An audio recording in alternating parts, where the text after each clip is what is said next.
Welcome to Awakening You channel. If you appreciate what we do, please support us. Thank you. Hello, Divine Ones, we greet you in love.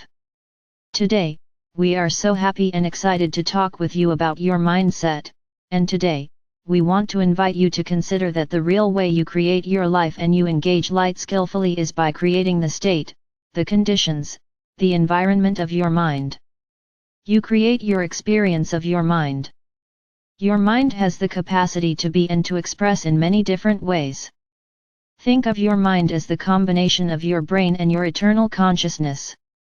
It's the way you know your experience, and the experience that you have depends on how you create your mind or your mindset. The reason it matters to do this intentionally is that your mind can be something which gives you pleasure or pain. You've all experienced this. You've all had those nights when you wake up, and you're stressed about something, and your mind makes you crazy. You tend to attribute your experience to your mindless when you're feeling positive, but when you're feeling incredible, that's because in your mind too, it's because of your capacity to receive an experience based on your mindset, and all of this is within your control. Today, we want to talk about this because your mind can be open and radiant or congested and depressing. Your mindset is developing all the time and it's completely of your own making, so you can shape it any way you like. Creating a mind that is shiny and open and available to high frequencies and discovering what it's like to live with that is way to know who you really are. What if the way you think shaped your mind? What if what you paid attention to shaped your mind? What if what you invested your energy in becoming established in your mind? What if what you stopped paying attention to just fell out of your mind, was no longer active or present? Well, that is how it works. You create your mind, and your mind entirely shapes your experience. There's two aspects to your mind that we want to speak about. There's the autopilot part that happens without effort, and there's the conscious, intentional part, and we want to give you an example of how that might be beneficial for you and what you can do to shape both parts of your mind in ways that elevate your life. This morning Alia saw this ad on Facebook. It was for a retreat with the Buddhist teacher Pema Chodron, who she likes, so she watched the video, and the video for the retreat had Pema telling a very simple story. This is the story she told. She was talking about how your viewpoint can change, and we're going to build on this, so let us tell you this short story. You wake up, and you're in bed, and you're inside a house, and it's raining, and because you're inside the house, you hear the sound of the rain on the roof.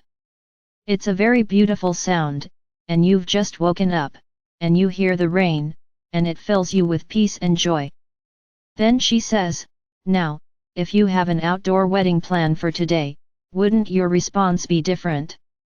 Yes, and this is where what you've invested in matters. If you have an outdoor wedding plan for today, and you wake up to the sound of rain, you might be inclined to be upset or unhappy or angry, and as Pema pointed out in the video, you discover how the way you think shapes the way you feel. We want to take this further. Of course, in this example, your viewpoint relative to what you had planned for the day and what you woke up to is part of what's going to be in play. This is where it gets really interesting and has to do with your mindset, because if you're a person who has been practicing a mindset of ease and cultivating thoughts that things go your way. If you've been building positive ascending momentum, you might find that you enjoy the rain and expect it to stop before the wedding, leaving the air clear and fresh and everything sparkling and clean and beautiful. See the difference? If you've been feeling and thinking that life isn't going your way, if you've got descending momentum going on, and you haven't been cultivating the environment of your mind, you might very easily get very angry, and also use this manifest experience as fuel to further that unhappy pattern of thought by thinking, oh my gosh, hey race, yet another thing that isn't working out for me. Do you feel the difference in the momentum that gets furthered by your response to this, and do you see how your existing momentum might come into play automatically or intentionally in every moment of your experience? Of course, you do, because you're smart. You realize now that only you can create this momentum in your life, and that you're doing it. You're creating your mindset in the state of your mind day in, day out. The state of your mind has to do with your frequency and how you're focused in your state of alignment, and you can change this. You can change it. You can change it at any time in any moment. We've often made the suggestion to interrupt things and to let go of what's going on, to interrupt what's not feeling good, to reach for anything that gives you a little relief. We go further with this right now by saying any investment you make in a positive mindset benefits you. Any time in your day, you can tell yourself something nice, something positive, something cheerful, something uplifting, something unconditional, even. Every time you do this, you are fostering beneficial ways of using your attention, and you're investing your focus in ways that create your mind in open, spacious, elevated expression. Your mind can be a temple.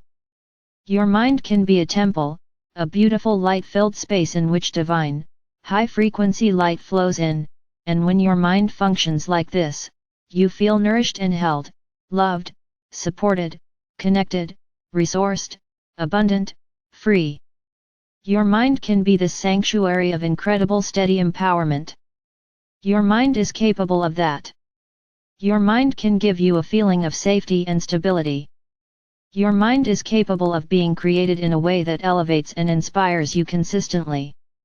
It can be the source of you feeling fabulous moment after moment after moment, and you can achieve that kind of state and that experience by investing in our mindset in ways that feel good. Your mind can be your ally, but like all relationships, your mind thrives when it's treated with respect.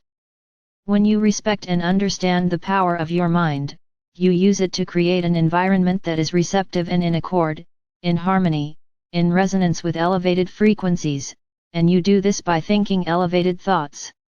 You honor yourself and your mind by no longer giving into lower frequency patterns of thought. Even though they might come up and even though they might seem so easy and familiar, when they do come up, you refuse to invest further in them, and when you notice they come up, you pivot. You withdraw your attention from them. You turn, instead, toward something that serves you a little more, something that really honors and respects you, in your thinking. This is wisdom, dear friends, and this is loving yourself. This is honoring yourself and using what you've remembered and your know-how to be the best version of you here that you can be. This is taking excellent care of your mind because your mind creates your experience and the environment of your mind matters. You can shape it for yourself in a way that's extremely beneficial, and it's a tremendous gift to everyone else when you respect and honor yourself in this way.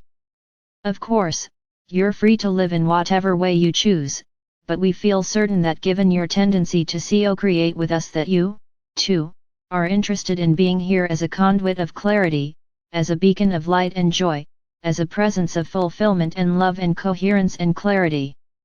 We know that you want to have a wonderful life and that you aspire to even better experiences. Well, all of that can happen. It's all possible. It's not even hard. It's not even hard because no matter where you are and no matter how it's going, and no matter how it's been going, or no matter what has already happened, what's happening next is all about what's happening right now. What is happening right now in your mind, and how are you going to feed your mind today? How are you going to relate to your mind today thinking about and understanding what we're sharing here? What kind of momentum are you going to build? What are you going to create? Every moment is a fresh start. Use it that way. Use it that way. Use your mind to encourage and support you with positive thought. Understand that you're free to choose whatever you want to think about and what you invest your energy in. When you say even the simplest elevating things to yourself such as, "Hey, we're doing really great. Let's keep going. Let's stay with it." That alone is so simple, and it makes your life better, and it fosters a more positive mindset. It's really so simple to live, enjoy, and create unconditionally. Light flows at your command, but you have to do it. You have to embrace your freedom of focus. Now, you've learned this, you felt it, and today, we invite you to realize your mind is of our own making, and when you not only invest in thinking positive thoughts in the present, but realize what you invest in creates patterns and habits that serves you, you make life so much easier because this is how things change and improve in big ways. Imagine how far you can go when the thoughts you think intentionally are positive and encouraging and hopeful and aligned with what you want. And the thoughts that happen on autopilot start to be the new ones you're establishing and also building through positive patterns of thought. That is liberation, and that is living skillfully and wisely and letting the way your beautiful mind works work for you, allowing yourself to create a mindset that stabilizes your life and serves your joy. If you've never considered this a priority before, we invite you today to do so. We are complete.